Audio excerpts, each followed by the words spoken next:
When did you start believing that needing things from people was too much to ask? Not as a dramatic question, as a real one. Because most people, when they sit with it honestly, can't actually remember a time when they didn't feel that way. It's just always been there.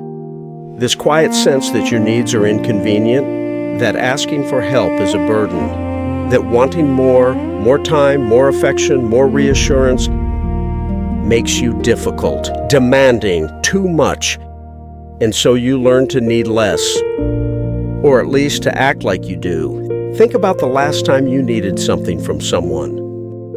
Not a practical thing, not "can you help me move" or "can you give me a ride?" An emotional thing. I need you to check in on me today. I need to know that you care. I need you to just sit with me for a while and not try to fix anything. Did you ask for it? Or did you swallow it back down? Tell yourself it was silly.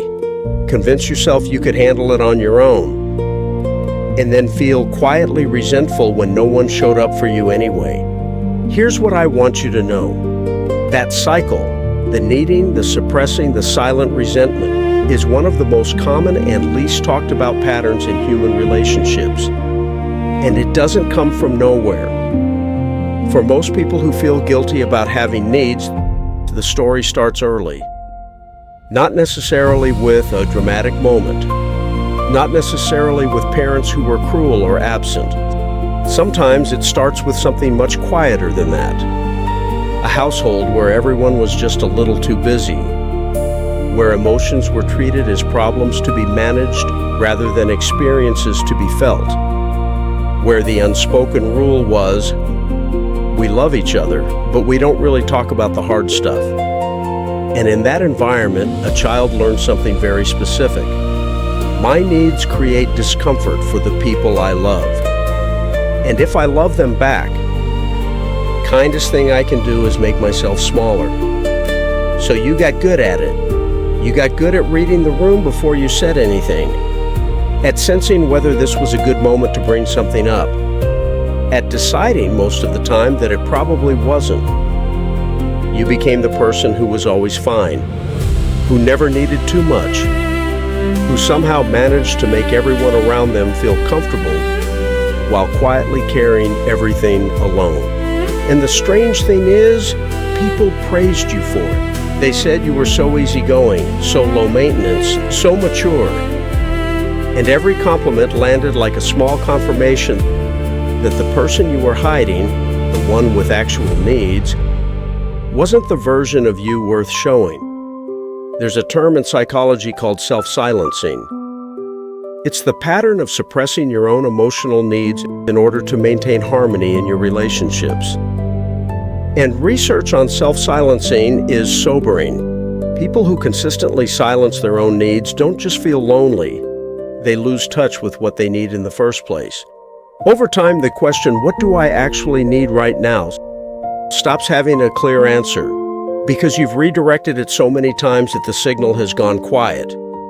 You walk around with this vague, low-level dissatisfaction that you can't quite name. Not unhappy exactly, not in crisis, just not quite full, like you're always running at about 70% and you've forgotten what 100 feels like. And the cruel part is what this does to your relationships. Because when you never ask for anything, when you're always the one who gives and accommodates and adjusts, you create a dynamic that eventually starts to feel hollow. The people around you get comfortable with your selflessness. They stop asking how you are because you always say you're fine. They stop offering because you always say you don't need anything. And then one day you look at the people closest to you and realize they don't actually know what it costs you to love them. They've never had to. And you feel invisible. Not because they don't care, but because you never let them see what caring for you would actually look like. Here's the thing about needs. They don't go away when you suppress them. They just find other ways out. They come out as anxiety, this low hum of tension that never quite settles. They come out as resentment toward people who seem to ask for things so easily, who take up space without apology, who say, "I need this," like it's the most natural thing in the world. They come out as emotional distance, a protective pulling back from people who get too close, because getting close means eventually they'll see just how much you actually need, and you can't let that happen. So what does this look like when you try to change it? I want to be honest with you. It's uncomfortable at first, because asking for what you need after years of convincing yourself not to feels enormous. It feels like you're asking for too much, even when what you're asking for is completely reasonable.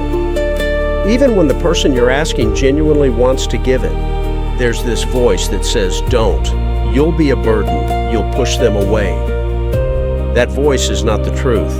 That voice is an old recording, made a long time ago by a younger version of you in a specific environment that taught you that your needs were more trouble than they were worth. But you are not in that environment anymore. And the people who love you, they are not the people who taught you to be small. Start with something small. Not the biggest need, not the scariest ask, just one thing. The next time you need something from someone you trust, instead of swallowing it back down, say it out loud. Not as an apology, not hedged with, "I know this is a lot," or "You don't have to." Just, "I need this." And then let them respond. Not everyone will know how. Some people will surprise you, but you will never know which until you ask. And here is what I want you to hold on to. Having needs doesn't make you needy, it makes you human. Every person you have ever admired, every person you have ever loved, every person who has ever seemed to have it all together, they have needs too. The difference is that somewhere along the way, they decided their needs were worth voicing. You deserve to make that same decision, not because you've earned it, not because you've suffered enough or given enough or proved enough, but simply because you're here, and being here is enough. I want to ask you something before you go. Think of one need you've been carrying quietly for a while, something you haven't said to anyone, something you've told yourself is too much or too small or not worth bringing up. Sit with it for a moment and ask yourself, what would it feel like to just say it? Not to everyone, just to one person. That question is worth staying with. And next week, I want to go even deeper on something connected. Why so many of us can't stop overthinking, and why it has almost nothing to do with thinking, and everything to do with feelings that have nowhere to go. If your mind never really quiets down, that one is for you.